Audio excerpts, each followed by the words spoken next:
I'm just going to say hello. I'm Daniel Goldman, proprietor of Boswell. I'm not introducing tonight's event. I'm just doing a little welcome. Normally I do a little tech run through with folks. Honestly, this is our first time doing Zoom webinar instead of meeting, so I don't really know what it does. Thank you very much for coming. And with that, I give you Boswell's school outreach coordinator, who is doing virtual school events. I am setting them up. Yes, so if you're a teacher, email me at jenny@boswellbooks.com and I'll add you to my distribution list. But hello, everyone, and thank you so much for being here with Boswell. Today is day 4,166 of us being in business, and we have all of you to thank because without you, we wouldn't have a bookstore. We're thrilled so many of you could join us for this special event with authors Adib Khorram and Nic Stone. Adib and I met 5 years ago because we both read the same writing blog every morning, and then we'd leave comments, and eventually we followed each other on Twitter, and now here we are. I'm a bookseller, and he's an award-winning author who I'm just beyond happy to be introducing. I've been a huge fan of Adib's writing since I read his debut novel as an advanced copy before it was published. Just like Adib's first book, his new title, Darius the Great Deserves Better, takes on essential topics like identity, depression, and finding connections not just among your peers, but also within your own family. The result is a story that's both fun to read and powerfully moving. Once again, I love the detailed, laugh-out-loud observations Darius makes about the world around him. Adib Khorram won the Morris Award from the American Library Association, which is given annually to a first-time writer writing for teens. He also won the Asian Pacific American Literature Association's Young Adult Award and a Boston Globe Hornbook Award honor. Wow. Obviously, Boswell is honored to have him here with us virtually. I'd like to extend a special welcome to Adib's conversation partner, Nic Stone, who is a favorite among our young adult booksellers. Her book, Dear Martin, was a New York Times bestseller and a William C. Morris Award finalist. The sequel, Dear Justice, will be published on September 29th. And now I'll turn the conversation over to Adib and Nic. Welcome to both of you. Thanks. Adib is my favorite. So this is me saying this out loud to everybody here. We met on Twitter years before even I was published. I think we met in what, like 2015 or 2016? I feel like it was 16. Yeah. I was very shy on Twitter in 15, and in 16, I was like, oh, I should try to like actually make friends. Yes. And you were just so kind. I remember you being so kind, and I just wanted to be friends. And here we are. Here we are. Here we are. Some years later. So this gorgeous piece of work, look at it. It's beautiful. Came out on Tuesday. And I am upset with you because I liked it even better than Darius the Great is Not Okay. And like, that's saying a lot, right? So we're both working on sequels. Well, your sequel is published. Tell me about your sequel process. Like, what made you decide to do a sequel to Darius? It was it was a lot of little things. And it actually makes me really glad to say that you liked it better than the first, because one of my rules for myself was that it had to be as good as, if not better than, the first one, or it wasn't worth doing. Mm-hmm. Like, it had to be Empire Strikes Back, not, I'm trying to think of like a bad sequel. Oh, there are a lot of those. Like it has to be Empire Strikes Back, not The Two Towers. Like, it has to be better. But it was kind of an accident that I ended up writing it in the first place, because after everyone always says, like, when you're publishing your first book, always be working on your second book while you're like waiting for it to come out. And so I did. I was working on my second book. It was a delightful story with fun characters and a very like Leslie Knope-ish protagonist. And I love Leslie Knope. So I was like, what would happen if Leslie Knope was a gay boy in high school? And it was a lovely story, and I was so excited for it, even though it was like pulling teeth at times. And I sent it off to my agent, patted myself on the back, and like 3 weeks later, she calls and she's like, "Oh, I'd love to, I've read it and I'd love to talk about it. How honest do you want me to be?" And I was like, "Oh no, please be very honest. I'm a theater kid. I can take it." And we had this. She basically said, like, this was a fun world and these were lovely characters, but it would be great if we could find a plot. And I was like, I was hoping you would tell me what the plot is. That's why I sent it to you. And we had this really great conversation about like what I was trying to do, where I was failing, and whether it was like the right story to be telling right now. And it turned out that I was just like, it was not the right story for me to try to tell right now. I was maybe not in the right place in my life, or whatever had sparked it at the beginning, the spark had dissipated by the end. And so we shelved it. And she said, "What else do you have going on? Like, what other ideas do you have?" And I was like, well, like a while ago, I was doing an event, a bookstore event and Dana, my editor, was in the audience, and someone in the crowd asked if I was ever going to write a sequel to Darius. And I was like, well, I don't know. But Dana was in the back giving me 2 thumbs up. And I was like, oh, maybe I should think about it. And so I mentioned that to Molly, my agent, and Molly's like, well, what would you write a sequel about? And I kind of rattled her off a pitch about Darius, since like having come out as gay in the interim. So he's already out and he has a boyfriend and he's playing on the soccer team, but he is feeling really unsettled in life because I feel like one of the things that I did as a teenager, and that I assume a lot of teenagers do, but maybe I'm very weird, is like I would define myself by all these goals I had for myself.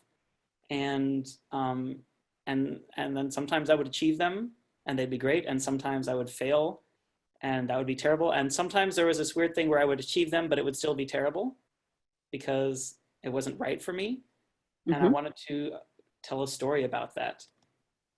And so then we pitched it to Dana, and Dana was like, yes, I think maybe this is the right next project. And so I made an outline, which I've literally never done in my life. Like, ever. I don't like outlines. And I've since done like one other outline for a different project since. And I've come to the conclusion that every book just has different needs, and some need outlines and some don't.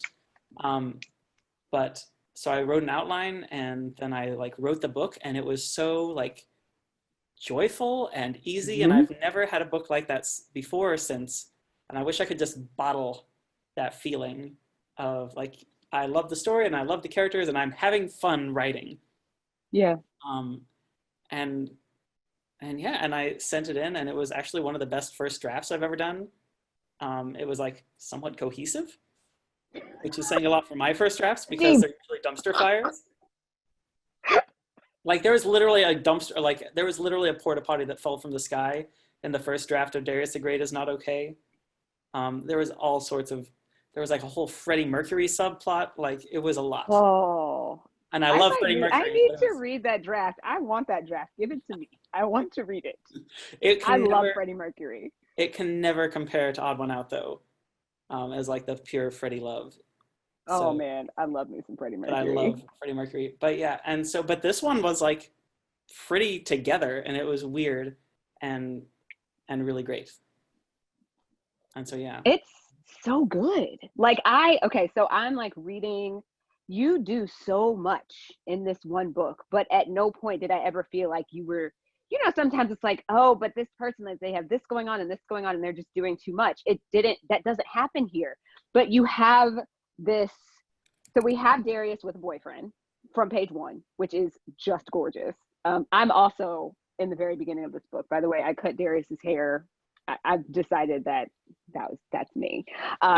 So I'm not wrong. I mean, she's great. So you have all of this going on. You have Landon is Darius's boyfriend, and Landon apparently has the nicest lips of any white guy ever on earth, which is very exciting. It's saying a lot, and it's very exciting. And then you also have him grappling with all of these other things. I love what you do. So some of the things I want to touch on, and I'm just gonna like throw a word at you, and I want you to tell us why it was important for you to touch on this particular thing in the book. Okay. You ready? Yes. Consent. Ooh, one of my kind of role models as far as authorship is Lori Hal Sanderson. And I think so much about what she talks about, how we are constantly failing young readers and not teaching them to own their own bodies and to respect other people's bodies. And so I really wanted to explore what that looks like, especially when it's two boys, because I feel like a lot of times in the body of YA work, we see a lot of, you know, guy pressuring girl to do stuff, and then girl finally like being like, okay, I'm ready now, and like that's like their entire romantic arc, and it like, oh, now they're gonna have sex at the end, and and I felt like that was just vastly different from all of my experiences, and I assume different from other people's experiences too, but again, maybe I'm weird. And so I really wanted to explore what that was like. And I also feel like when I was writing the first book, I like had this moment where like, oh, I'm like parent age now, like I'm closer in age to Darius's parents than I am to Darius. And that made me think a lot about like what I would want to do if I had a teenage child, how I would want to prepare them for the world. And I really wanted to put some of that into Stephen in the way that he's trying to raise his son, and hopefully offer readers a glimpse that, and let them know that even if no one is offering it to them, they deserve to have those kinds of conversations, and they deserve to be affirmed in that way, and hopefully, I guess, make the world a little bit better. Yeah. I guess I hope that's not too grandiose to want to do, but I feel like I think it's beautiful. I feel like that's why we do this work of writing for young people, is we want to make it better for them. Oh, you're the best. Okay, you ready for the next one? Queerness in sports. Ooh. Especially as a dude. Like, it's one thing, like, there are lesbians in all kinds of sports, right? A lot of the time, if you are a woman who is athletic, it's assumed that you're gay in some way. This was different. Like, not that I've never met a gay athlete before. I don't know that I've ever met an openly gay varsity male athlete. Right. I was thinking about a lot of things. One thing that I was thinking about is Julian Winter's Running with Lions, and how much I love that book. And I was also thinking about, before the quarantimes, back when I had a day job, I worked for a company that did like events and conferences around the country. And one of the conferences we did was for soccer coaches, like high school soccer coaches. And I sat in on some of the like sessions they were doing. And one of them was on how to make safe spaces for their players. And I was like, I would never in a million years have imagined any high school coach saying, how do I make sure that all my players feel welcome on my team? And I was like, oh, like things have changed since I was in high school in a way that I could never have imagined. And I don't believe that it's perfect by any means. And I think there's probably still a lot of bigotry, but there are clearly some educators are talking about it and trying to make it better. And I wanted to like say, okay, if this is what their goal is, what would it be like if they succeeded? And so I wanted to put Darius on a team that was affirming to him and had rejected bigotry and toxic masculinity in their team, and always had his back, which I think is like the best thing about playing a team sport, is that gelling that happens with teammates, which is something that I never experienced, but I assume is a lot like when you're in theater and the whole cast comes together and like puts on a show. I assume that's what it feels like to play in a soccer game. Yeah, you're not wrong. Not wrong at all. Right. Third is intergenerational relationships / grandmothers. Ooh,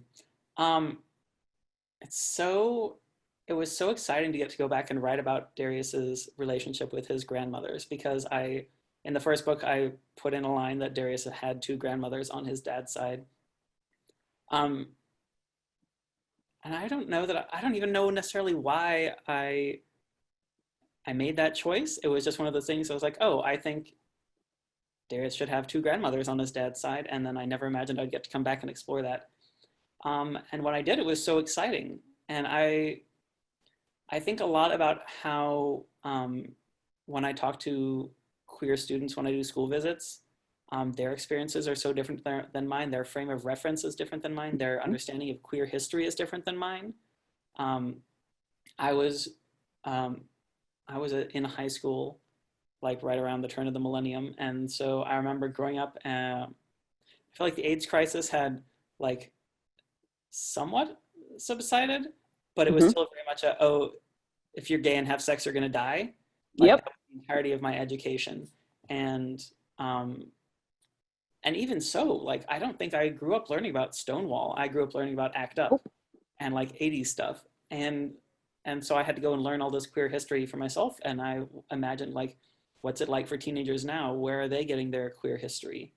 And, there's a generation of queer elders that are lost to the AIDS epidemic.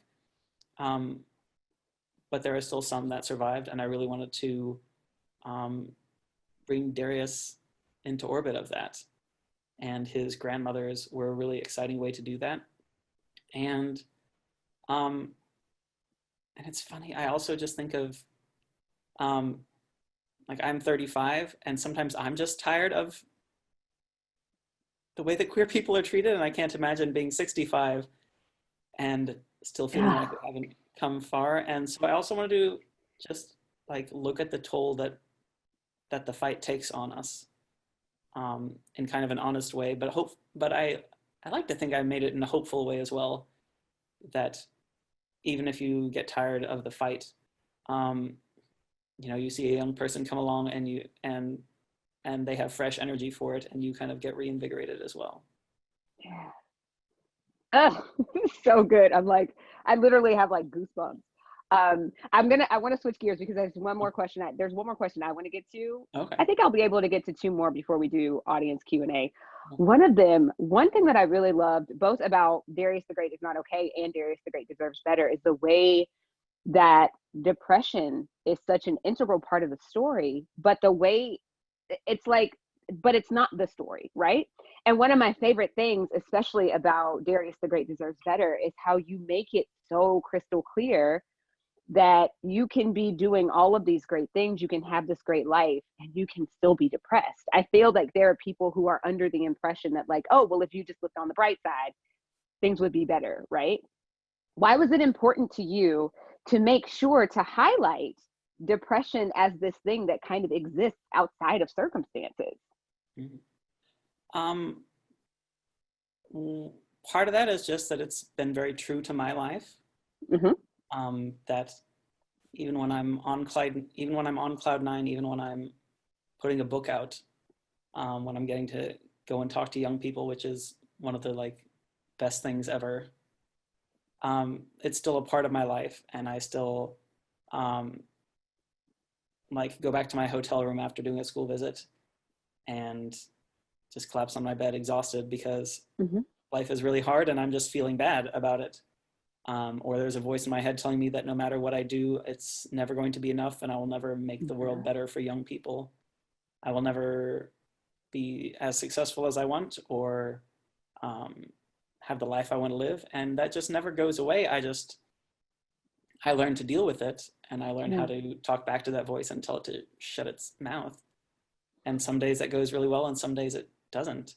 I think I was doom scrolling on Twitter, as I often do, which is terrible for me, but I saw Jordan Ifueko, who's the author of The Beautiful Ray Bearer, tweeted today.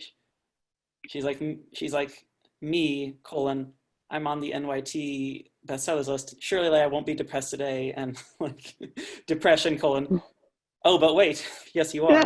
And I know I'm paraphrasing it wrong, but I was like, oh my God, that's such a mood, because even on like the best days in my life, it's always kind of like waiting in the wings a little bit. And so I didn't, I don't know, I just feel like a lot of the YA books I read, especially, I feel like there was from like 2012 or 2013 through 2015 or 2016, there was a whole bunch of YA books that were dealing with mental health. But I felt like they were all either like weirdly romanticized suicide stories, or ones about how like love will cure you.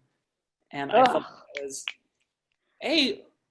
vastly different from my experience, and B, so I don't know, this feels so judgmental, but damaging to I completely agree with depression you. who goes and reads it and say, oh, if I just find someone that loves me enough, it'll fix me. And then they end up in a like abusive relationship. And I just wanted to push back against that. I feel like so much of what I write is me being angry about something and being like, well, I'm going to write a better way. Mm-hmm.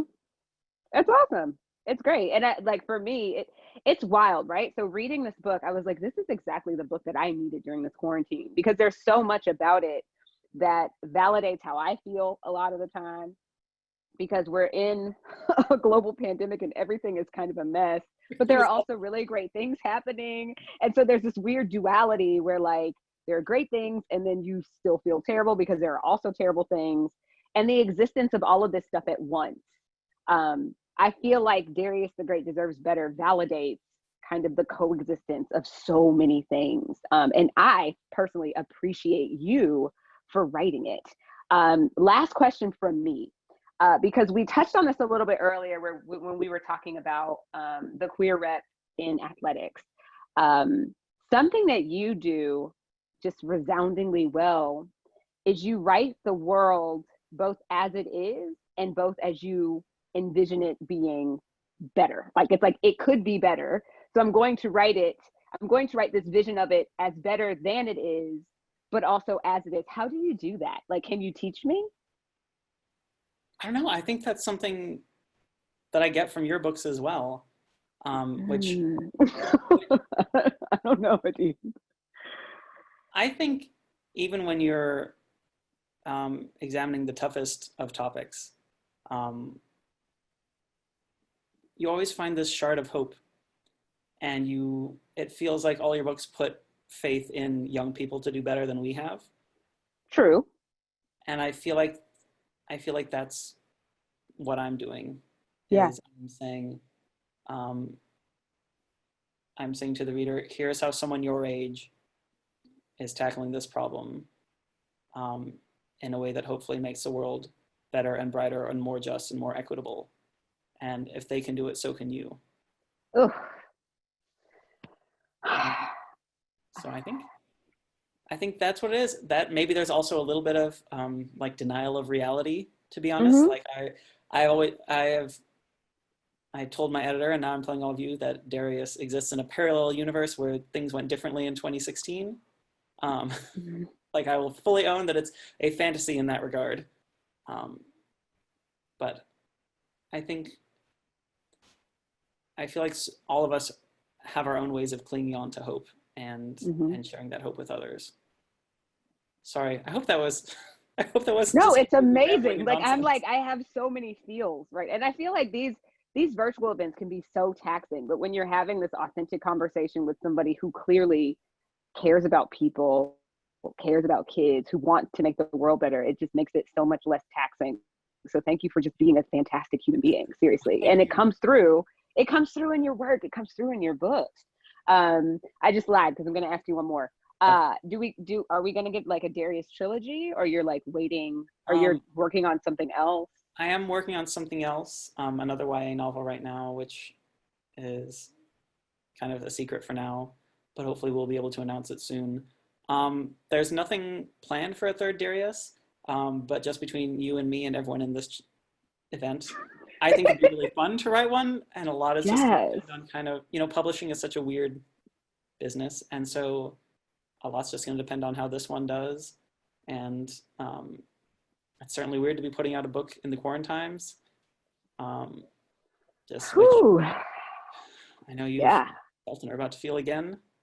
But I guess fingers crossed, because writing this one was kind of an accident, but having done it, I'm like, well, I find myself making notes of, just in case I get to write a third one, what would happen? And so like I have an idea, which I feel like would be really exciting, and I feel like it's the kind of thing that I have wanted in a story, and I feel like for all writers, like the best stories are the ones that you desperately wish you had.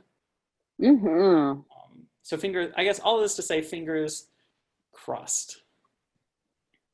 Mine certainly will be, because I don't know, like Darius for me is like the great American hero, like the one that we all need. He's just so human, and it's so nice to read a book where like there's a character who is just so human, in the way that he moves, in the way that he thinks, in the way that he feels. And it's impossible. He's impossible not to root for, number one. And it's also, I love that it's impossible for him to really hide himself. The growth that you see, sorry, now I'm just like waxing poetic, but like the growth from Darius at the end of book 1 to Darius here is just, oh, it's just amazing. So anyway, you did a really great job, I'm going to jump into some of these audience questions before I start crying on camera, because anyway. You're the one making me blush. How? Anyway, I'm going to answer this one. Okay. You're going to answer this one. This one's from Julian. Is there any part in the book that wasn't from your outline? Or is there any part of your outline that ended up not making it into the book? Ooh, that's a really hard question because I never remember what I've written. I think the outline ended up being pretty complete. And I ended up overwriting by about 10,000 words and had to trim down.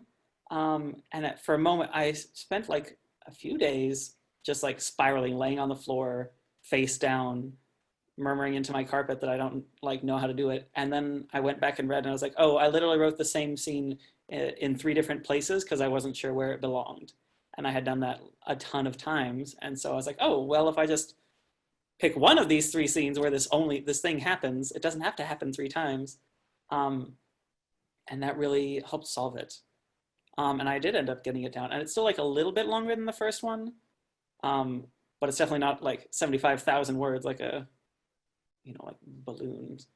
But as far, I think for me, whenever I'm conceiving a story, and whether it's an outline or a first draft, everyone is always a little bit meaner, and all the side characters are always a little bit flatter. And it's as I revise that they become more human. And one of the big changes I made is kind of like a spoiler, and so I can't really. I don't want to like. Don't spoil. I'm not going to spoil it, but suffice to say, there was like a relationship that I realized needed to exist. And so I added it in a revision, and I gave myself goosebumps when I was literally in the shower one day. I was like, oh, what if this? Yes. Like, moment. Right. And then I emailed my editor. I was like, what if I did this? And she was like, yes, do that. Please do that. And so that was really exciting. And so maybe in a couple months, once the book is out, if you ask me again, I will be more frank than that. I'm sorry. I hate being vague, but I also hate spoilers. It's just, I don't know, it's hard. I also hate spoilers. Like, no, but that was actually excellent, right? Because I like, even just the fact that you're saying you added it in revision says a lot. And I think that anybody here who is wanting to be a writer, who wants to tell stories, it's super important that we emphasize that a lot of really amazing things and important things happen in revision, not in the first draft. Like, the first draft is just that, it's just the first draft. So like, don't try to get it perfect on the first try is what I'm saying. Mm-hmm. Or even the second or third try. Even the second or the third. For me, I think it's like I get to like draft 7 or 8 and I'm like, oh, this is starting to be a story. Here we go. From Candace, Adib, please say more about humor. Teach us how to be funny. Or do you just fuse humor and personality into your writing effortlessly? Tips on cracking the humor code? Thank you. I went to a writer's conference in 2015 and I asked another writer this exact question. And it was actually Martha Brokenbrough. And I was like, how do you write funny? And she's like, there's no trick to it. Just be honest. And life is funny. Yeah. And I'm completely paraphrasing her. But she's like, don't try to write funny like me. Write funny like you. What makes you laugh? Just put that on the page. And so, yeah, a lot of it is just me trying to be honest. And I think, I actually feel like it's easier to write funny when you're writing for young people because they have like the best senses of irony because I feel like especially teenagers, because they exist in this weird space where they get treated as children and expected to act as adults. and they're so used to the tension, and one only need look at TikTok to see just the phenomenal humor that they're coming up with. And so, and it's so much of it is just observational, just like, oh, isn't the world ridiculous? And so I don't know that I have cracked the code so much as if you know your character well and know what kind of bothers them about the world, then you can just let them talk about that. And as they work through it, I feel like most of us have a way of making jokes about things that bother us. Yeah. Especially people that live with depression. That's like very high on the list of coping mechanisms. Yes. Yes, absolutely. It's like a top notch, like laugh to keep from crying. Yeah, exactly. So my advice on how to write humor is be depressed. I'm joking. That's not good advice. But I really feel like there's no separating the humor from the bittersweet. I think they're just kind of two sides of the same coin. Intertwined. I think you're absolutely right. Yeah. Here's another one. You've talked beautifully about normalizing voices of depression in your characters. What's another voice or identity you would like to see better represented? Oh, that's such a big question. I mean, all of them that aren't allo cishet white people. Able-bodied as well, neurotypical. We live in a phenomenally diverse world, and the United States has this weird cultural hegemony over the world, and we tell our children that everyone in the world is like us, and by us we really mean the white version of us, and that is so untrue. And I was and am very lucky as a writer that I get to work in the world after We Need Diverse Books came about, because I would not be able to write the stories I write without them. The first 5 books I wrote, they're all in a trunk under my bed now. They're all terrible, all about straight white boys or straight white men, because I just did not know you could write stories about other people. So for me personally, I'm always excited for more stories about depressed people. I'm always excited for more Iranian stories, always excited for more queer stories. And I'm excited, those are the stories that I feel able to tell, because that's been my experience. And I'm so excited for more and more writers to be able to tell me about their experiences and let me know what I've been missing out on. So just more everything. And that feels, I don't know, that feels like such a cop-out in a way, but I truly believe that the more stories we get, the better all of us are and the more enriched our lives are. You're like the best person. It's kind of annoying. That is a lie. No. I am a bag of raccoons.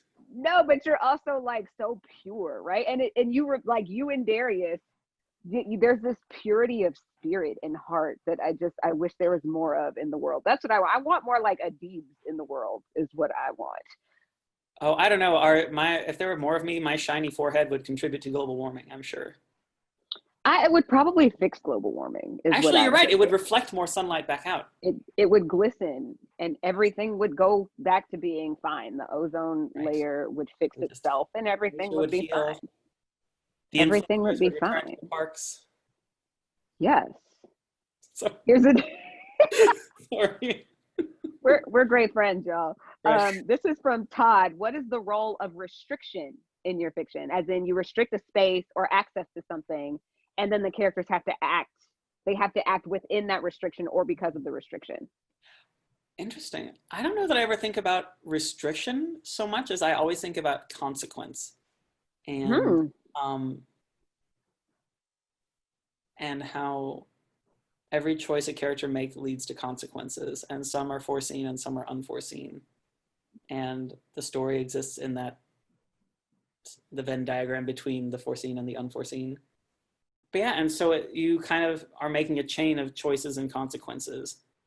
And so I guess I guess that's how I think of restriction, as where has choice and consequence led. But at the same time, I also feel like I, as an author, have the powers of a god, and if I don't like the Hey, consequences, I'm just like, let's change that. think of something different. And I don't know, I feel like I'm not a particularly rigid person as far as my writing process. I do what works, and if it stops working, I try something new, and sometimes that also doesn't work, and I just keep trying different things until I figure out what works. I mean, is there any better way to move through the world? I think you just solved all of the world's problems by telling us how we all basically should be. Like, just keep moving until you figure out what works. Right. Beautiful. Thank you. Any recommendations for other books about queer joy or other happy books with Iranian protagonists? Queer Iranian here, waves. Hi. Hello, hello. So if you haven't read, well, no, you most likely haven't read Arvin Ahmadi's How It All Blew Up, which comes out in a month, which is why you probably haven't read it, but it's really lovely. Sarah Farzan, also like the OG queer Iranian author, who like I would not be writing today if I hadn't found her book, If You Could Be Mine, and be like, oh, I didn't know that queer Iranians were allowed to be in books. And it's so good. That one's kind of sad, but Tell Me Again How a Crush Should Feel is joyful, laugh out Turned loud. my whole world upside down. Like, that book is amazing. So that's a perennial favorite of mine. Where Abdi Nazemian's Like a Love Story takes place during the AIDS crisis, and so there's a lot of sadness to it, but there's a lot of joy too, especially as it kind of explores what happens when you find a queer community. So that's a joyful book. As far as just more broadly queer joy books, I really love You Should See Me in a Crown, and Felix Ever Ever by Kaysen Callender. And if you ever just want to smile from ear to ear for 300 pages, pick up a Julian Winters book, and it's really hard to go Please pick up a Julian Winters book. Like, the whole, yes. I mean, I do feel that way about your books. Like, there are moments where you're like, oh, but then most of the time I'm like, oh my gosh, this is so good. But yes, you're right. You're absolutely right about Julian. Right. Here's would you be interested in writing another genre other than YA? Ooh, I actually have written a picture book, which comes out in February, about Nowruz, which is really exciting. I think it'd be really fun to write like fantasy or sci-fi. I don't think I'm smart enough yet, and I feel like as a writer, I'm constantly finding new tools, and even between like the first Darius and this one, I felt that I got better at some things, and I feel like I want to keep getting better at enough things until I'm crack the code on how to write like a fantasy. I also think it'd be really fun to write like a really like intricate mystery, but that takes so much planning, and that is like probably my number one weakness as a writer, is planning things out ahead of time. And even my outlines are very, very sparse. I was like, this happens and this happens, and then this happens and this happens, and then the end. Like less than a one-page outline. And I feel like for a mystery, you have to I feel like you kind of have to know everything at the start, so you know how to make everyone look equally guilty. You need that room with the wall and like the red yarn connecting things. Yeah. And there is a part of me that loves chaos and loves spontaneity. And so I have just a really hard time wrapping my mind around that kind of writing. But I think it'd be really fun to do someday. I think you definitely should. And it would be like the most hilarious mystery ever in life. What piece of writing, this is from Craig, what piece of writing advice do you love, and is there a piece of writing advice that you dislike? Ooh. I'm going to start with the latter one. I hate when people say show, don't tell. And that might be controversial, but I just feel like it's such it's like a blasé answer that does not give you any real advice. Because if you ever read a book that is 100% showing, it's painful. It's like pulling teeth. Not everything requires emotional investment. Sometimes there is emotional power in stating something plainly. And so I feel like whenever you give prescriptive advice, you erase the nuance. And I feel like part of the magic of writing is deciding when you're going to show and when you're going to tell. So I don't know, I always hate that advice. As far as favorite advice, one of my favorite pieces of advice, which came from Janet Reed, the blog that Jenny and I have frequented often, is Janet says, pick a book that you really love and type it out word for word. And Cool. And it really makes you like examine the craft of it in a different way when you're like having to copy out every word, but it also teaches you something about the muscle memory of what it feels like to write a book. Mm-hmm. I feel like both of those things were really useful to me, and I did it a couple times with different books, and I've really felt like I leveled up my craft just by doing that. Awesome. It did say both, so I'll answer this too. The piece that I hate is write every day. Oh, that's what Saturdays and Sundays are for, sleep. Look, I got 2 kids. There are weeks I go without writing because they've been here in my house for 6 months and they don't go away. So sometimes I don't get to write every day. That's the piece I hate the most. The one that I love the most actually comes from a Toni Morrison quote, and it's about how like, oh, I'm gonna butcher this, but it's basically about how like the power of the writer is in their ability to mystify the familiar and familiarize the mysterious, basically. Hold on, I gotta find it. I love that. I'm gonna look that one up. It's such a great quote. Here, let me look up mystify the familiar. This is the beauty of doing events on your laptop. You can just swipe over to Google. Here it is. The ability of writers to imagine what is not the self, to familiarize the strange and mystify the familiar is the test of their power. And it is just like, so that quote and the thought of like mystifying the familiar and familiarizing the strange, basically turn the world upside down with your writing and make people think about things that they maybe weren't thinking about before. I love that. Yeah. And I feel like you do that with your books. I mean, you know, I try. I think that like, I don't know, writing is such an interesting thing to choose to do as a career path. So the last question I will allow to come from me, and that is, how are you doing with this whole writing as a career path thing? Especially now with the pandemic, and like, do you have any like tips for staying motivated? Ooh, I'm struggling. Yeah. For like the first couple months back when last school year was still in session, I did a few virtual visits that were supposed to be in person, and they shifted them to virtual, and this was right as everyone was figuring out Zoom, and so we had some exciting Zoom bombing at times, but they were mostly good.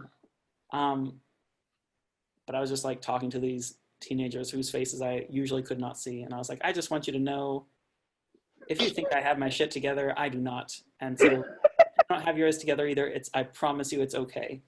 And so I feel like that's been true of me most of the quarantimes, that I just spent the first probably like the whole month of like complete stay-at-home order in Kansas City, and then probably the next 2 months, even as it started to loosen, anxious and depressed.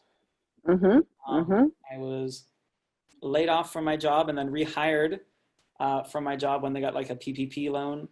But that was only for 8 weeks, and then I was laid off again. Oh God, that's the worst. I had this plan for myself that by 2023 I was going to be writing full time and would not need the day job anymore, and so coronavirus accelerated that plan, and I found I had no motivation to write. And one of the things I learned from being in therapy for depression was how to kind of self-incentivize. And so I self-incentivized myself that my sister is a few years older than me, and we like to play Star Trek Online together. And I was like, okay, well, we have a standing date at like 3:30 in the afternoon, but I'm not allowed to play Star Trek Online unless I have written 1,500 words that day. Cool child. And so that I didn't want to be sad that I was not getting to play a video game with my sister. And so I had to do the writing so that I could have fun. And it didn't always work. There were some days when I did not hit that mark, and I still went and played Star Trek Online anyway. But having something a little bit external and something to look forward to made the hard part of it easier, I guess. Yeah. But it doesn't feel like it used to. No. And so much of it has just been finding new habits and taking time to reflect on when habits I formed have been unhealthy, like when I was drinking a bottle of wine every night, which is about 2 to 3 times as much wine as I would normally drink a night. I'm usually like a 1 glass or maybe 2 glass a night person. And I was like, okay, like I have to set a rule for myself that I'm not going to drink on the weekdays. And that did not last very long at all. I was like, well, weekdays is really just Monday and Tuesday and Wednesday. And then, well, Wednesday is kind of a fun day too. And then Tuesdays is for tacos, have to have margarita tacos. So it got to where I like wouldn't have wine on Monday. I was like, this is not healthy. And so then I tried instead, I'm allowed to drink any day, but there has to be another human being present. And since we're in the quarantimes, that's very rare. And that has been a little easier to stick to because then I look forward to like FaceTime with the people in my isolation bubble, but B, I get to look forward to booze time. And if there are any minors present, please drink responsibly and know that I am a terrible example to follow. But also, don't drink until you're 21. Right, and when you're 21, you're probably going to drink some Boone's Farm or something, and it's going to be disgusting. But know that there is great wine out there. Also, no offense to anyone that does like Boone's Farm, I think it tastes like swill.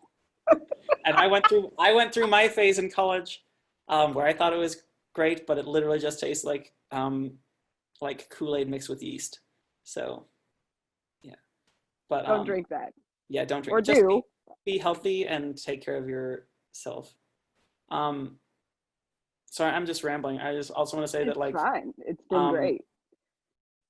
Midway through the quarantimes, when George Floyd was murdered, it felt like we'd all been like bored in the quarantimes and kind of anxious, and then we had like bored and anxious, but then also rage. Yep. That our country has not fixed its racist shit. Excuse my language, and having a little bit of focus actually did help me. Something to feel like I could try and make a difference, even though sometimes the cynical part of me says that nothing is ever going to make a difference. But having something to go and do and fight for did help me. I don't know if that's messed up or not, but that really, that lit a fire under my ass to not let the quarantimes get me down and to go out there and start doing more work, doing better work, and trying to really work hard to make the world better. Well, look, I absolutely adore you. I'm guessing everybody in this chat right now is probably, if they weren't obsessed with you before, they're definitely obsessed with you now. Everyone in the chat room was like, why is this alcoholic allowed to be here?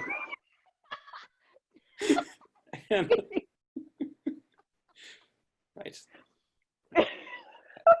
I don't think I actually am an alcoholic. I actually am pretty responsible, but some days you sound pretty responsible. Like some days it feels like it, though. It's like it's really hard. I mean, look, there are a lot of very functional alcoholics. Like I'm not out here like everybody go be an alcoholic, but at the same time, like no judgment for me, Right. I've been doing my fair share of imbibing as well. And I'm drinking tequila. So you're doing much better than me with wine. At least you get antioxidant. Right. That's fair. And I get to pretend to be French. You do. Right. Oui, oui. Right. Let me go and be judgmental of someone. I'm going to sip my wine. Yes. Yeah, we're both off the rails at this point. So we appreciate all of you for being here. Before we go, can I ask you a question, Nick? Oh, of course. Don't be trying to make stuff about me, though. This is your night. I'm sorry, this is a little bit about you, but I would love it if you would share with everyone in here a little bit about the Justice Challenge so that they know in case they have missed it. Because I think it's one of the most exciting things that I've seen in a long time, and a chance to do good for young people. And so I would love it if you would share a little about how that came about and how everyone here can be involved. Well, it came about because I'm pissed off. I've Yes. seen, you know, Great. I've been doing this publishing thing. Here, let me grab the book. I've been doing this publishing thing since Dear Martin sold in February 2015, and it came out in 2017. And like, you know, as the years go on, you see how these books come out. I see a lot of what are called pre-order campaigns. And usually it's like you pre-order the book, you submit a proof of purchase, and you can get like a pin or a button or a sticker. And I've even done a couple of them where like I ordered all of this swag, as we call it in this industry. Why we call it that, I have no idea. I kind of hate it. But anyway, I've done it. But I decided that with Dear Justice, this is Dear Justice, it comes out September 29th. It is the sequel to Dear Martin, and it follows a very different kid. So where Dear Martin followed the Black kid, 17, high school senior, doing everything right, headed to Yale. He's the captain of the debate team. He's got these like phenomenal grades, and it's just a real stand-up guy. Dear Justice follows a character we actually meet in Dear Martin named Quan. And we meet Quan in juvenile detention because he has confessed to killing the cop who profiles Justice in the first chapter of Dear Martin and kind of sets Justice off on his journey. So we learn about Quan, we learn about Quan's life, we learn about kind of how Quan ended up in this position that he's in.